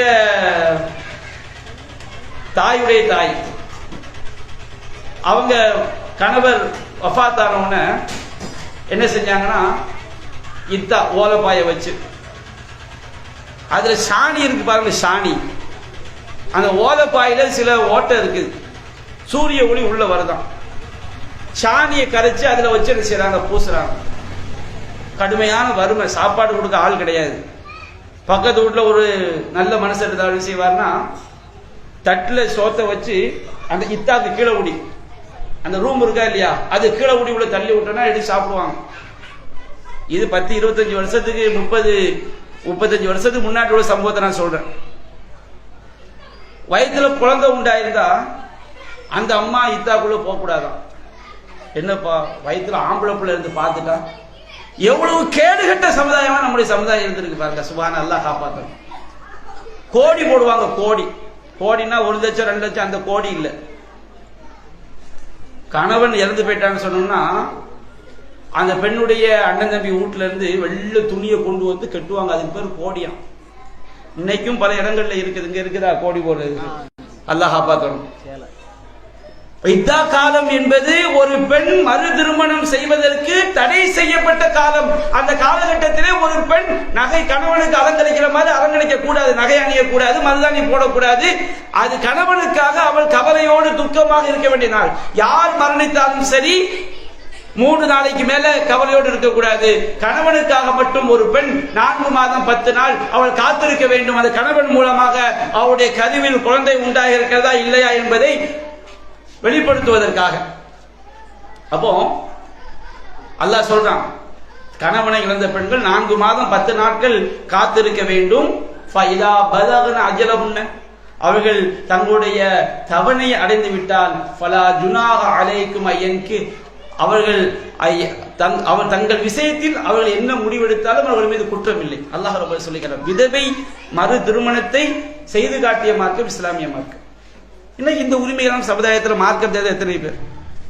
நபிகள் நாயகம் ஸல்லல்லாஹு அலைஹி வஸல்லம் அவங்களுடைய காலகட்டத்தில் சஹாபாக்கள் ஒரு பெண்ணு இத்தா காலத்தில் இருக்கும்போது அந்த பெண்ணை மறு திருமணம் செய்வதற்கு விரும்புவாங்க. இது இஸ்லாம் அனுமதித்த உரிமை. அப்ப அல்லாஹ் சொன்னா, அலிமல்லாஹு அன்னக்கும் சததுகுருனஹுன்ன, ஒரு பெண் மரணித்து விட்டால், ஒரு கணவன் மரணித்து விட்டால் அந்த பெண்ணை திருமணம் செய்வதற்கு நீங்க நினைக்கிற அவருடைய மார்க்க அறிவு, அவருடைய குணநலன்கள் எல்லாம் பார்த்தீங்க, திருமணம் செய்ய நினைப்பீர்கள் என்று அல்லாஹ்விற்கு தெரியும். ஆனா இத்தா காலம் முடியறதுக்குள்ள நீங்க நேரடியா போய் நான் உன்னை கல்யாணம் பண்ணிக்கிறேன் அப்படி சொல்லாதீங்க. நேர்மையான வார்த்தையை பேசுங்க, மறைமுகமான சொல்லுங்க. இப்படிலாம் இஸ்லாம் அனுமதி கொடுக்குது. ஒரு பெண்ணுடைய கனவு இறந்து விட்டால் ஒரு மார்க்கம் தெரிந்த ஒரு மனிதனை செய்யலாம், அந்த பெண்ணை சந்திச்சு உங்களை மாதிரி ஒரு நல்ல பெண்ணை நான் திருமணம் செய்யலாம் நினைக்கிறேன் இப்படி சொல்லலாம் என்று இஸ்லாம் சொல்கிறது. வீட்டுக்குள்ள பூட்டி வச்சா அது பெண்ணுக்கு வழங்கக்கூடிய உரிமை எப்படி ஆகும்? அப்ப இஸ்லாம் விதவை திருமணத்தை மறு திருமணத்தை வழிகாட்டிய மார்க்கம் இஸ்லாம். அதே போல் நபிகள் நாயகம் சொன்னார்கள், லா துல்கஹுல் பிக்ரு ஹத்தா யுஸ்தஅதன், ஒரு கன்னிப்பெண் அவள் அனுமதி தரும், அவளிடம் அனுமதி கோரப்படும் வரை அவளுக்கு கல்யாணம் முடிச்சு வைக்க கூடாது. அல்லாஹ்வின் தூதரே, ஒரு கன்னிப்பெண் அனுமதினா எப்படி? ஏமா உனக்கு இந்த மாப்பிள்ளையை பேசி இருக்குது. அந்த காலத்துலனா கொஞ்சம் வெக்கப்படுவாங்க. அந்த காலத்துல என்ன செஞ்சிருவாங்க, பிள்ளைகள்லாம் கொஞ்சம் வெக்கம்லாம் கம்மியா தான் இருக்கு. எனக்கு அந்த மாப்பிள்ளை வாண்டான்னு ஒரே அடி அடிச்சிருங்க. அந்த காலத்துல எனக்கு தெரிஞ்சு என்ன செய்வாங்கன்னா, ஒரு பொண்ணுக்கு அந்த காலம் சொல்ல 10-25 வருஷத்துக்கு முன்னாடி ஒரு பொண்ணுக்கு மாப்பிள்ளை பேசுனா வச்சுக்கிடுங்க, அந்த மாப்பிள்ளை தெருல வந்தாலே இந்த அக்கா என்ன செய்யணும்னா சமையல் கட்டில் போய் ஒளிஞ்சுக்கணும். அவ்வளவு வெக்கம். இன்னைக்கு அப்படி கிடையாது. அல்லாஹா பார்த்தோம். மாப்பிள்ளை பொண்ணு பேசுனா நைட்டுக்கே என்ன செய்வாங்க, மாப்பிள்ளைகிட்ட இருந்து போன் வந்துடும், வீடியோ கால். வாப்பாவும் அம்மாவும் தண்ணியில உட்கார்ந்துட்டு, என்னம்மா என் புள்ள மாப்பிள்ளைட்டு பேசிக்கிட்டு இருக்கிறான், பேசுறேன்னு வச்சுக்கிடுங்க. எனக்கு அந்த பொண்ணு வேண்டாம், எனக்கு இந்த மாப்பிள்ளை வேண்டாம். அவ்வளவு ஒரு கேடுகட்ட கலாச்சாரம் பல இடங்கள்ல வந்துகிட்டு இருக்கு. அல்லாஹ் காப்பாத்து. திடீர்னு மாப்பிள்ளை செத்து போயிட்டா இத்தா இருக்கவா முடியும்? இது இஸ்லாம் அனுமதிக்கவில்லை. இஸ்லாம் ஒரு கன்னி பெண்ணாக இருந்தாலும் அவளுக்கு அனுமதி அளிக்காம அவளுக்கு திருமணம் முடிச்சு வைக்கும். அனுமதி, இந்த மாப்பிள்ளையை பேசலாமான்னு அவள்கிட்ட விருப்பத்தை கேட்கணும். நபிகள் நாயகம் ஸல்லல்லாஹு அலைஹி காலத்துல ஒரு இளம்பெண் ரசூலாட்ட வராங்க. அல்லாஹ்வின் தூதரே, எங்க தகப்பனார் என்ன செஞ்சிட்டாருன்னா அவர் சொத்தை பாதுகாக்கணுங்கிறதுக்காண்டி முறை மாப்பிள்ளை கட்டி வச்சிட்டார். சில குடும்பத்தை அப்படி செய்வாங்க. முறை மாப்பிள்ளை பொண்ணுக்கு பிடிக்காது, ஏன்னா சொத்து குடும்பத்தை தாண்டி வெளியே போயிடக்கூடாதுங்கிறதுக்காண்டி முறை மாப்பிள்ளை என்ன செஞ்சிட்டாங்க, கட்டி வச்சுட்டாங்க. ரசூலாட்ட எங்க வாப்பா இப்படி செஞ்சிட்டாங்க. ரசூலா உடனே அந்த திருமணத்தை ரத்து பண்ணிட்டாங்க. அங்க விவாகரத்து தலாக்கெல்லாம் கிடையாது, திருமணம் ரத்து. இஸ்லாம் பெண்களை பாதுகாத்தது. விரும்பாத மாப்பிள்ளையை கட்டி வச்சார், திருமணம் ரத்து. அல்லாஹ்வின் தூதர் சொன்னவுடன் அந்த அம்மா சொன்ன, அல்லாஹ்வின் தூதரே, நான் கது அஜஸ்து மாசனா அபி, எனது தந்தை சொன்னதை நான் ஒத்துக்கொண்டேன். ஆனால் நான் வலாக்கின் அரத்து அன் தஅலமன் நிசா, பெண்கள் விளங்கிக் கொள்ள வேண்டும், அன் லைஸலில் ஆபாயி மினல் அம்ரி ஷைஉன், தகப்பனுக்கு இந்த விஷயத்துல எந்த அதிகாரமும் இல்லை. எந்த விஷயத்துல? ஒரு பெண்ணுக்கு பிடிச்ச மாப்பிள்ளையை தான் கட்டி வைக்கணும், அவர் தான் வலி. ஆனால் ஒரு தன்னுடைய மகளாக இருந்தாலும் சகோதரியாக இருந்தாலும் மாப்பிள்ளை பிடிக்கலையா, பிடிக்காத மாப்பிள்ளைய வலுக்கட்டாயமா தள்ளக்கூடிய உரிமை தகப்பனுக்கு கிடையாது. அந்த விஷயத்துல தகப்பனுக்கு என்ன கிடையாது, அதிகாரம் கிடையாது.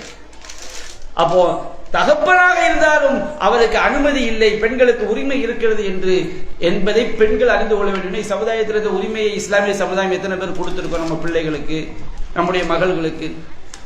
நபிகள் நாயகம் ஸல்லல்லாஹு அலைஹி காலத்துல மஅக்கல் இப்னு யஸார் அப்படின்னு ஒரு நபி தோழர், அவங்க என்ன செஞ்சாங்கன்னா, தன்னுடைய தங்கச்சியை தகப்பனார் மௌத்தாயிட்டாங்க.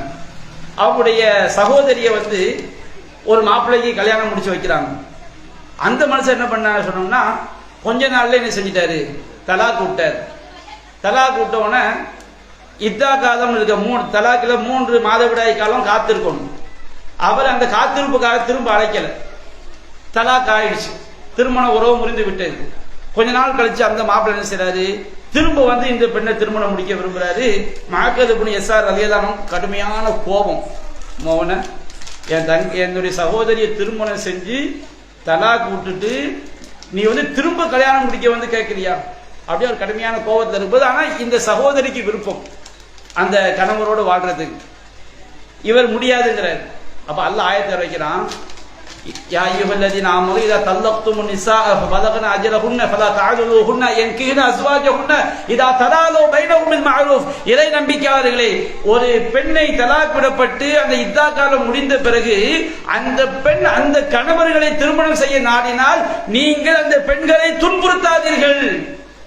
அல்லாஹ்வுடைய வசனம், திருமறை குர்ஆன் சூரத்துல் பக்ராவில் உள்ள வசனம். அல்லாஹ் சொல்கிறான், ذَلِكَ يُوعَظُ بِهِ مَنْ كَانَ مِنْكُمْ يُؤْمِنُ بِاللَّهِ وَالْيَوْمِ الْآخِرِ. உங்களை யாரெல்லாம் அல்லாஹ்வையும் மறுமையும் நம்புகிறார்களோ அவர்களுக்கு இது உபதேசமாக சொல்லப்படுகிறது. ذَلِكُمْ أَزْكَى لَكُمْ وَأَطْهَرُ. இதுதான் உங்களுக்கு பரிசுத்தமானது, இதுதான் உங்களுக்கு மிக தூயது. வல்லாஹு யஅலமு அன்தும் லா தஅலமூன். அல்லாஹ்வுக்கு தெரியும், உங்களுக்கு தெரியாது. நீ தேவையில்லாம பிடிக்காத மாப்பிளையை கட்டி வச்சு சமுதாயத்தை நாசமாக்கிறாதீங்க. இஸ்லாம் பெண்களை எப்படி பாதுகாக்கிறது? பெண்களுக்கு வலி என்ற பாதுகாப்பு, பெண்களுக்கு மகர் என்ற பாதுகாப்பு. வாத்து நிசா சதகாத்திகின்ற நிகழலாம், பெண்களுக்கு மகரை நீங்கள் மனமோந்து கொடுத்து திருமணம் செய்யுங்கள். இஸ்லாம் பெண்களை கட்டாயமாக திருமணம் முடிப்பதை தடை செய்கிறது.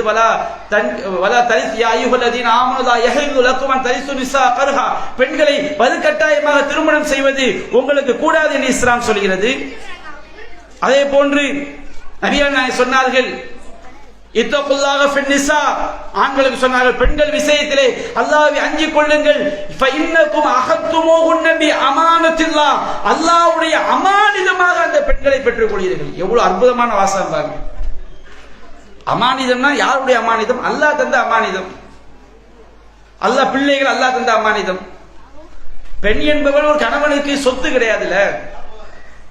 பெண் என்பவள் அல்லாஹ் அவனுடைய அமானியத்தை ஒரு கணவனுடைய கையில், ஒரு ஆணுடைய கையில் அல்லாஹ் ஒப்படைக்கிறான். இதுக்கு மேல பெண்களுக்கு என்ன பாதுகாப்பு வேண்டும்? ஒரு அல்லாஹ்வை நம்பக்கூடிய ஒரு மூமின், அவனிடத்தில் அல்லாஹ்வை நம்பக்கூடிய, வறுமையை நம்பக்கூடிய ஒரு மூமினான பெண் எவ்வளவு பெரிய பாதுகாப்பை பெறுகிறார். இன்னக்கும் அஹத்துமூஹுன்ன பி அமானத்தில்லாஹ், அல்லாஹ்வுடைய அமானிதமாக நீங்கள் அப்பெண்களை பெற்றுக்கொள்ள. அல்லாஹ் கேட்பான், படைச்சவன் கேட்பான், உன்னுடைய மனைவியிடம் எப்படி நடந்து கொண்டாய்? அநியாயம் பண்ற கூட்டம் தான் தப்பிக்க முடியாது. இன்னைக்கு நிறைய பேர் தௌஹீத்வாதி இல்லையே, அல்லாஹ் காப்பாத்தணும். நிறைய பேர் பிரச்சனை வந்துட்டு வச்சிருங்க, இவன் என்னமோ மகன் கொடுத்தத அந்த பெண்ணுக்கு பிச்சை ஓட்ட, அந்த பெண்ணுக்கு இவன் பிச்சை கொடுத்த மாதிரி நினைப்பான். நாங்க என்ன காசு வாங்கி காசு கொடுத்தானே கல்யாணம் முடிச்சோம். ஏன் பெண்ணுக்கு செய்ய வேண்டிய உரிமை தொகை, அது நீ போட்ட பிச்சை அல்ல. நீ கொடுக்காவிட்டால் படைத்த இறைவன் அந்த பெண்ணை உனக்கு ஹலாலாக்கவில்லை.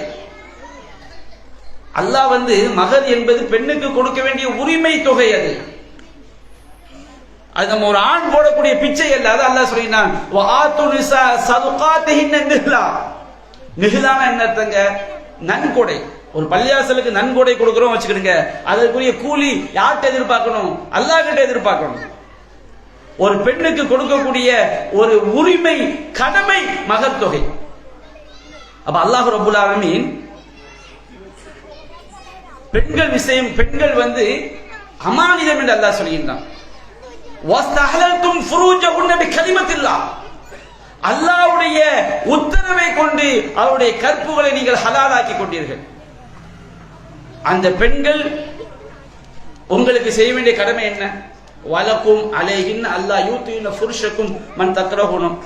கணவன் யாரை வெறுக்கிறானோ அது நியாயமா இருந்தா கணவனுடைய வீட்டுக்குள்ள அவங்களை அனுமதிக்காம இருப்பது பெண்களுடைய கடமை. இதானே குடும்பத்தில் நிறைய பிரச்சனை. கணவன் ஒரு ஆள்கிட்ட பேசாதங்கிறான், அது நியாயம் இருக்கு. பக்கத்து வீட்டு பொம்பளை ரொம்ப புறம் பேசிக்கிட்டே இருக்கிறா. கணவன் மனைவிட்ட சொல்றான், ஏமா அந்த பொம்பளை வீட்டுக்குள்ள கூடாது. மனைவி கட்டுப்படணும். அதுக்கு நம்ம அநியாயமா அவங்க வாப்பா வீட்டுக்கு போகக்கூடாது, உமா வீட்டுக்கு போகக்கூடாது, அநியாயமா சொன்னா கட்டுப்பட வேண்டியது இல்லை. உண்மையிலேயே கணவன் ஒரு விஷயத்தை பயப்படுறான், அது நியாயம் இருக்கும் பொழுது அந்த பெண் அந்த கணவனுக்கு கட்டுப்பட வேண்டும். அல்லாஹ் சொல்லி காட்டுறான். அல்லாஹ் ஆண்களுக்கு, நபிகள் ஆண்களுக்கு சொன்னார்கள், வலஹுன்ன அலைக்கும் ரிஸ்குஹுன்ன கிஸ்வத்துஹுன்ன பில் மஅரூஃப். அந்த பெண்களுக்கு ரிஸ்க் கொடுப்பதும் ஆடை அணிவிப்பதும் உங்களுக்கு கட்டாய கடமை என்று ஆண்களுக்கு அல்லாஹ் சொல்கிறான். நபிகள் நாயகத்தின் ஒரு சஹாபி கேட்டால், அல்லாஹ் தூதரே, எங்களுடைய மனைவிமார்கள் நாங்கள் எதை செய்ய வேண்டும், எதை செய்யக்கூடாது? நபிகள் நாயகம் சொன்னார்கள், அவள் உன்னுடைய விளைநிலம், உன்னுடைய சந்ததியை உருவாக்குவதற்குரியவள் உன்னுடைய மனைவி. உனக்கு மனைவியின் மூலமோ சந்ததியை நீ தேடிக்கொள். கைர அல்லாஹ் ததுரிபில் வஜ், ஒருபோதும் மனைவியை முகத்தில் அடித்து விடாதே. வலா துகப்பிஹ், அசிங்கமாக பேசி விடாதே. எத்தனை பேர் எத்தனை ஆண்கள் அதை பின்பற்றாங்க? மனைவிய முகத்துல அடிக்காதன்னு இஸ்லாம் சொல்லுது. கோபம் வச்சுக்கிடுங்க. அந்த கொஞ்சம் 10-25 வருஷத்துக்கு முன்னாடி எல்லா வீட்லையும் பெரிய ஆள்கள் என்ன செய்வாங்க, வீட்டுக்காரி தெருவில் எழுத்து போட்டு சாத்துறது தான். அல்லாஹ் காப்பாத்தணும். மார்க்க அறிவு கிடையாது. இன்னைக்கும் பாருங்க, வீட்டுக்காரி 9 இந்த பிள்ளைகளை ஃபுல்லாக கையில் வச்சுக்கிட்டு, லக்கேஜை ஃபுல்லாக கையில் வச்சுக்கிட்டு பஸ் வந்துடும். இவர் வேகமாக மேலே ஏறிட்டு ஏறும் பாரு, கொஞ்சம் தடுமாறு ஒன்றை பத்துறதுக்கு 4 யானையை பற்றிட்டு போதான்னு அடுத்து என்ன செய்வார், பஸ் ஸ்டாண்டில் வச்சுட்டு எல்லாரும் முன்னாடி வச்சுக்கிட்டு மனைவியை இழிவாக பேசுறது. நபிகள் நாயகம் வலா துகப்பி, அசிங்கமாக பேசாது. சில ஆட்கள் மனைவிட்ட அவங்க பார்த்தியா ரொம்ப சூப்பராக இருக்கிறாங்க, அவங்க கல்யாணம் முடிச்சுக்கலாம்னு நினச்சிக்கிறாங்க. மனைவி ஒரு மனுஷி, அவளுக்கு ஒரு ஆன்மா இருக்குது. நம்முடைய வார்த்தைகளுடைய உள்ளத்தை குத்தும் கொடையும் அப்படிங்கிற எந்த இது இல்லாமல் பேசுறாங்க. அதே உன்னுடைய மனைவி உன்னை பார்த்து அவன் ரொம்ப சூப்பரா இருக்கிறான் அப்படி சொன்னா நீ தாங்குவியா?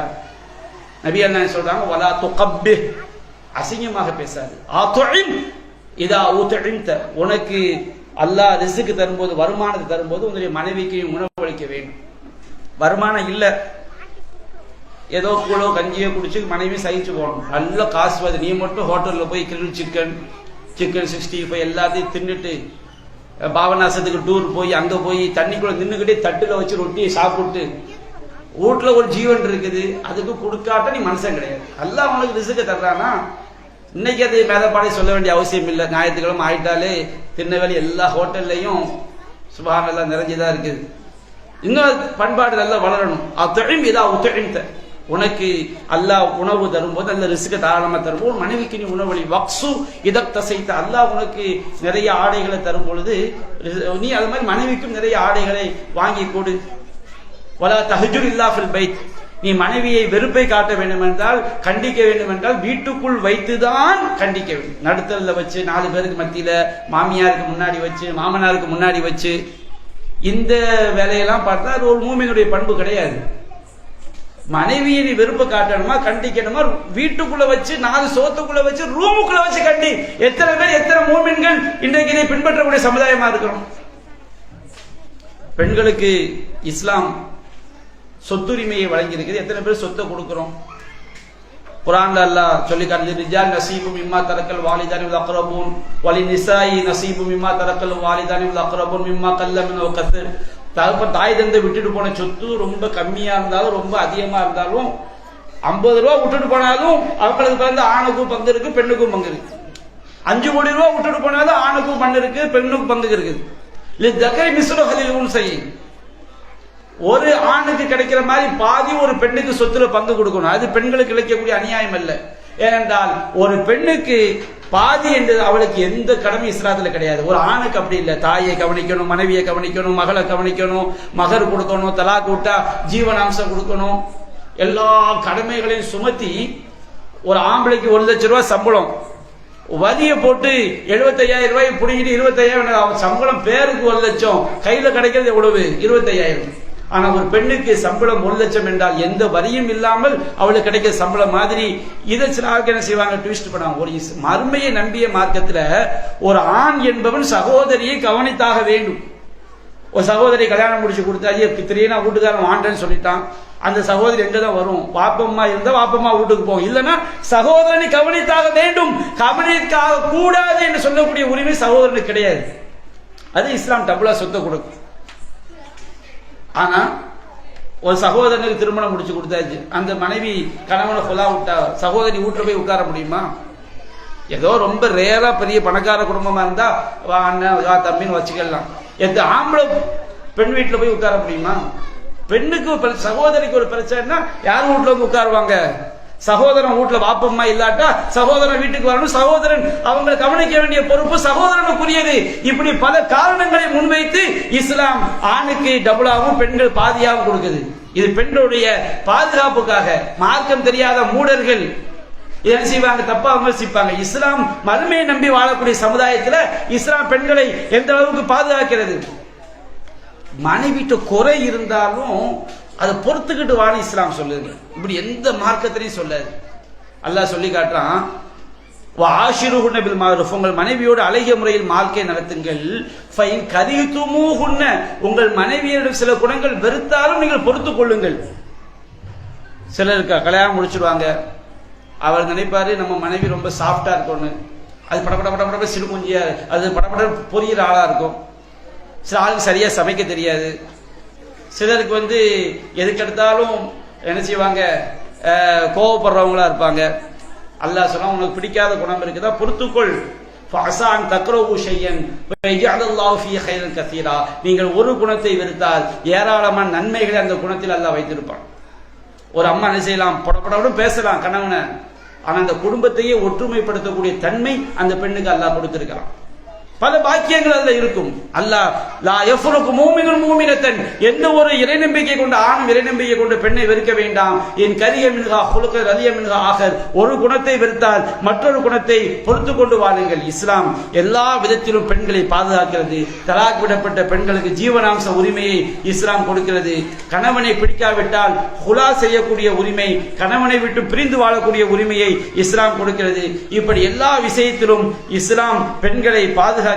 அல்லாஹ் ரப்பல் ஆலமீன் உண்மையிலேயே பெண்களை பாதுகாக்கக்கூடிய மார்க்கம், பெண்களை பெண்களுக்குரிய உரிமைகளை வழங்கக்கூடிய மார்க்கம் இஸ்லாத்தை தவிர ஒன்றும் கிடையாது. ஆனால் இவையெல்லாம் எதை முன்னிறுத்தி? அல்லாஹ்வுடைய பயத்தை முன்னிறுத்தி. நான் இறைவனை அஞ்சக்கூடியவனாக இருந்தால் நான் இறைவனுக்கு பயந்து என்னுடைய தாயை கவனிக்க வேண்டும், மனைவியை கவனிக்க வேண்டும், மகளை கவனிக்க வேண்டும், சகோதரியை கவனிக்க வேண்டும், என்னை சுற்றி வாழக்கூடிய பெண்களை எல்லாம் கவனிக்க வேண்டிய பொறுப்பை எனக்கு அல்லாஹ் தருகிறது. இறைவனுடைய கூலியை எதிர்பார்த்து அதுபோன்று பெண்களும் இறைவனுக்கு கட்டுப்பட்ட பெண்களாக இருந்தால் அந்த சமுதாயம் மிகச்சிறந்த வாழ்க்கையை பெறலாம். இஸ்லாம் ஒன்று மட்டும்தான் பெண்களை பாதுகாக்கக்கூடிய மார்க்கம் என்பதை நாம் விளங்கி அந்த கொள்கைகளை ஈமானோடு வாழ்ந்து ஈமானோடு மரணிக்க வேண்டும் என்று கூறி என்னுடைய உரையை நிறைவு செய்கின்றேன். வாஹிரு தஅவானா அல்ஹம்துலில்லாஹி ரப்பில் ஆலமீன்.